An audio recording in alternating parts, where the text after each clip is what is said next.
So I recently got together with a guy from my hobby. He asked me out first and I had some doubts that we'd work together as a couple because of the age difference. He's 35 and I'm 22. So, in my apartment, since it's an old house that was originally a single-family house, there isn't much soundproofing. And the floors creak when people move. I've gotten used to the sound of the guy upstairs getting up at 4 a.m. since he starts work at 5. And the sound of the girls in the apartments to either side of mine watching telenovelas till midnight, taking work calls all day and having friends over on weekend nights. I know when I play music or have friends over, some of the sound leaks through the walls. So I'd never get upset about hearing my neighbors because it goes both ways. So, when my boyfriend started coming over more often, he had complaints about the neighbors, which put me in an awkward place. He wanted to go speak to them or have me text them and I said no. For example, one of the early times he stayed over we went to bed around 10. He wanted me to ask my neighbor to turn down her TV. I said she didn't have it that loud and she turns it off at midnight anyway. At 4 a.m., he got very irritated with my upstairs neighbor getting up and cooking breakfast. I said that he would be done by 5 because that's when his shift starts. At 7 a.m., he was still trying to sleep in and the neighbor on the other side had some work calls that he said he couldn't sleep through. I offered him earplugs and he said he couldn't sleep with them in either. He wanted me to ask her to quiet down. He had similar comments every time he heard someone else in the building just living their life, especially if it was when he was in bed. I got frustrated with my boyfriend and told him, you can't expect to date a hot young 22-year-old and not want to deal with a 22-year-old's living situation. I don't know if you realize, but this is a normal apartment for someone my age. Hell, my neighbors are pretty great. Nobody's throwing loud parties on work nights. Nobody's having screaming fights. Nobody's having babies. The hot young part was in sarcastic air quotes because those were his words, not mine. He got irritated and asked why I was bringing age into it. And I said it's because he can't both want someone so young and also want someone with house kinda money. And he was being so out of touch with how normal people in their 20s live. He got really irritated with me bringing age into it. And even more annoyed when I'd respond to his neighbor complaints in the future with, okay, boomer. Or tell him that if he wanted me to have a rich person apartment, he could pay for it. It's not possible for me to get to his house on my own because I don't have a car and the buses don't go that far into the suburbs. So that would mean him driving 30 minutes from his house in the suburbs to pick me up, then an extra 30 to drive me to his house. Then an hour round trip early in the morning to get me home in time for work. It's a lot easier for him to visit me in the city. I am using boomer as a joke or a figure of speech to say acting out of touch and entitled to tell other people what to do. It is a common figure of speech to say, okay, boomer, to someone who is acting entitled regardless of their actual age. It's more of a mindset thing. I googled his property records for his house and he CO owns it with a woman who shares his last name. Holy shit. I don't know if she's his wife or ex-wife or what, but I'm out of here. I'm honestly freaking out right now, but I just gotta say, great big thank you to everyone who noticed red flags and made me question that. I've blocked his number. He can have fun figuring out where I went. I have been with my partner for 7 years. We initially met online, and after meeting in person a few times and realizing our affection for one another, we found it promising to move in together. I moved from California to Pennsylvania to be with him throughout graduate school. All was seemingly well during this time. I have never really had any reason to not trust him. I encouraged him to very much so, to try his best to make friends, or to explore hobbies on his own outside of the various ones we share, because I have my own passions. And I found we connected most when we met in the middle through conversations about these passions, through the act of explaining or showcasing what we've taken in or learned. Throughout these 7 years, he has struggled with very low self-esteem. And though I don't necessarily think of myself as the pillar of self-love, the depth of mine doesn't reach the low perception of his self-value. Because of this, he has seen and stopped seeing both a counselor and a therapist, and has been on medication to help for the last 6 months. Things were seemingly well between us, and continued to be pretty fluid. We continued to share things, and take long walks, and were pretty open-ended about where we stood in the relationship. If one was feeling a bit of an ebb, the other would pick up more of a share, and vice versa. However, things took a bit of a dip about 2 days ago when I felt the ebb and asked him about it. Initially, he said there was really nothing wrong.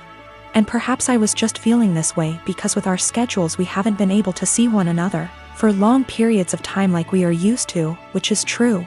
But the feeling continued to irk me, and when I asked about it a second time, he confessed to me. He had begun talking to another girl from another country via Instagram direct messages. And though things between she and him never crossed the boundaries of platonic friendship, he really loved the initial rush of someone asking him questions about his favorite movie, his favorite album, his favorite book. All things he and I already know very well about one another. I asked if he'd sent any selfies or anything risque, and he said no, though I can't confirm, because he deleted the messages. A good deal of me believes him, because of how open he was about the initial conversations to begin with. We slept apart, and I just felt really confused the entire night, because I couldn't really resonate with wanting that sort of attention from someone else. If anything, his yearning for that type of attention sort of hurt. It felt like I wasn't doing enough or giving enough. The next morning, though I don't have an Instagram and am not on the app, I went to check his using the desktop version and found that posts where he once called me the love of his life, or a specific post with a gift I gave him that once said, "Greatest gift from the greatest girl," were still on his profile, but the words, girlfriend, or love of my life, were completed erased. With this realization, my confusion and hurt turned to very real heartache. I called him and asked if he had deleted these words from the specific posts, and with shame, he said yes, he did. When I asked why, he said it was because he just didn't want the attention from the girl asking him about himself to be disrupted if she found out he was in a long-term relationship. I guess this is where I asked the obvious and questioned why someone who is just asking about your favorite books, movies, etc., would be driven away by the fact that you have a girlfriend. And he said he didn't know why he did it, and that it was a massive mistake. At the risk of seeming toxic, and I will take full accountability for seeming so or being so, I asked him to please deactivate his Instagram for the time being while we sort through this, his Twitter as well. He did, and though I was feeling a bit of relief about that, I couldn't help but feel a bit saddened that he didn't choose to do that on his own for the benefit of our relationship. He had to wait for me to ask. Which again, just made me feel like such a toxic and controlling partner. Two things I always strive to be so far from. When he got home from work, we discussed everything at massive length, and he continued to swear up and down that these conversations pertained strictly to music, movies, and books, and he didn't have interest in her. Just interest in the initial rush of the attention he was receiving. We read a few articles, and he broke things down to me as his self-esteem has never been lower. Despite his career as a doctor being at a high, and his finances in order, he felt things with his music weren't taking off. And with that came a feeling that he wasn't special, and it was nice for someone to make him feel that way. I felt shame and asked him if I wasn't doing enough or giving enough to him to make him feel that way. He said, I defiantly was. But my love, and attention and affection, became a pillar he could rely on, and got used to, so with new attention came a rush. And he liked that. I asked him if he wanted to be single, and find that rush in dating new people. And he kept insisting that that's so far from what he wants. He wants to remain a couple, and do all he can to work on these things together. Though I can't help but correlate that feeling he enjoys with the feeling of a first date. Which hurts, of course. I told him I didn't really see how we could move past this because there was nothing much for me to make an attempt to work on moving forward. This seems to be a self-stemming problem that I emphasize with, but just don't want to be on the receiving end of the counter effects.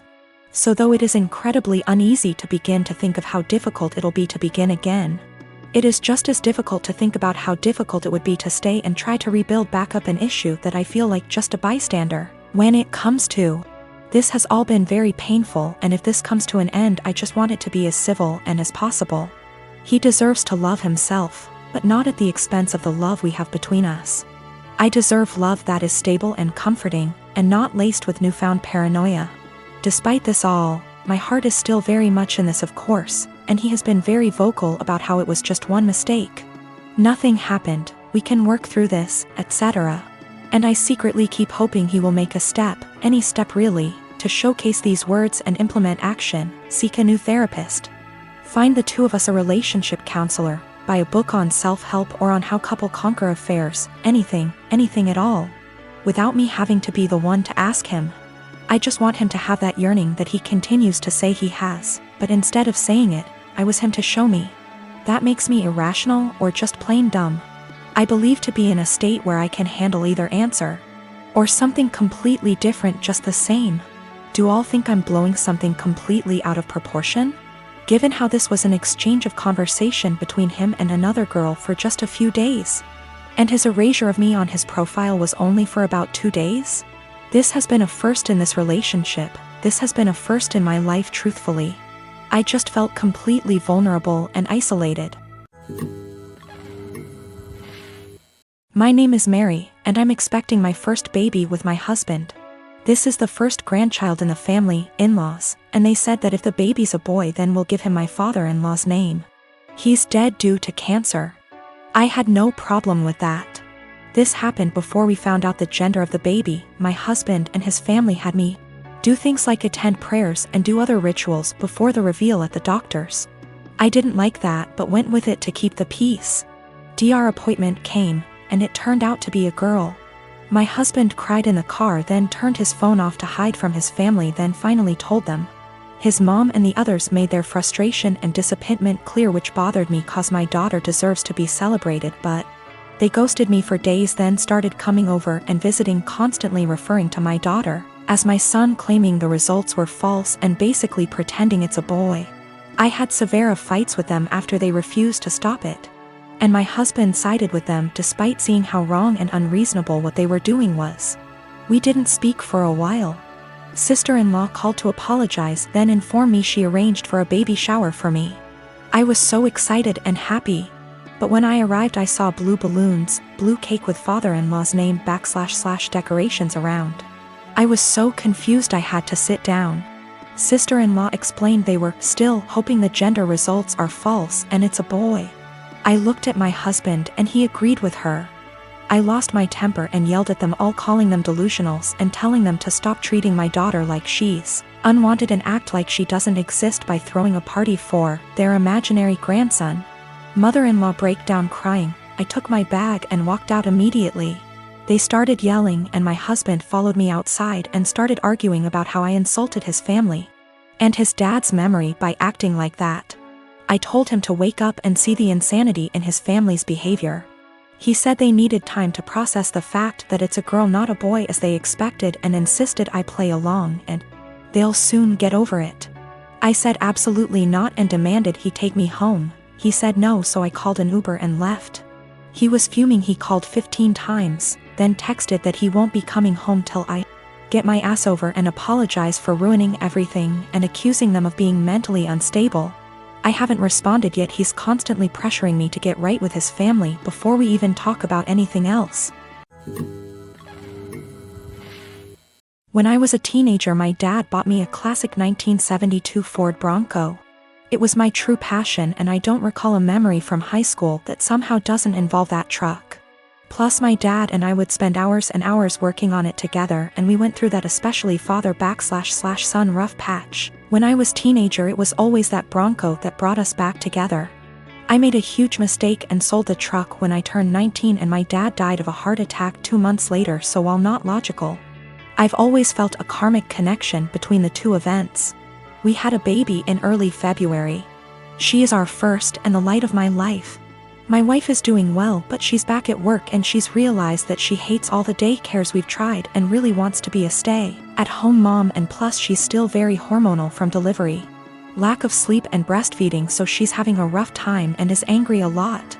I guess I need to say this. 2 weeks ago I was driving through our town's warehouse district and saw a Bronco that was pretty beat up but resembled mine. I stopped just for nostalgia's sake, and the owner came out and let me take a look inside. My dad and I had glued a wheat penny under the dash as sort of security measure, so I just sort of checked, and goddamned if it wasn't my Bronco. I asked him if he'd ever consider selling it. He said actually someone was on I-25 as we spoke from Colorado to buy it for $21,000. I freaked out and asked him if I could buy it right then and there for $23,000. He said if I could come up with the cash, yes. I had been procrastinating setting up a 529, so I had $12,000 in savings that my wife's parents had given us. I maxed out my credit card to Venmo and my mom bought down a check for $4,000 and I drove away in my old car. It was like a dream come true. Like a literal dream come true. It needs a lot of work I can't afford right now, but it's mine. Like in my driveway, mine. Again. I can't even describe what a joy this is. My wife and her parents are furious with me. They feel I was deceptive, that a real man would have sacrificed anything and everything so my wife could go stay at home with his kids, and that's setting aside that they gave us the money for a college fund. My point is my daughter is only 6 months old, we have 18 years to set up a college fund of her. But this Bronco means everything to me, and if I wouldn't have acted it would have been gone forever. Now it can be that same connection between me and my kids. To me it's the literal meaning of happiness. I talked with my mom and she is basically going to buy the Bronco from me in order to refill the college fund and pay off the credit card. The $4,000 will be a gift and she's going to give me whatever I need to restore it. She's always been awesome to me and she's rather the money be spent now than wait for me and my sister's inheritance. I didn't tell my wife that my mom bailed me out and lied and said I found a buyer for the Bronco. I'll figure out how to cross that bridge when I get there, but my wife was so relieved that I had come to your senses. I don't want to disappoint her. It's going to take all my lying skills to pull this one off over the next few years.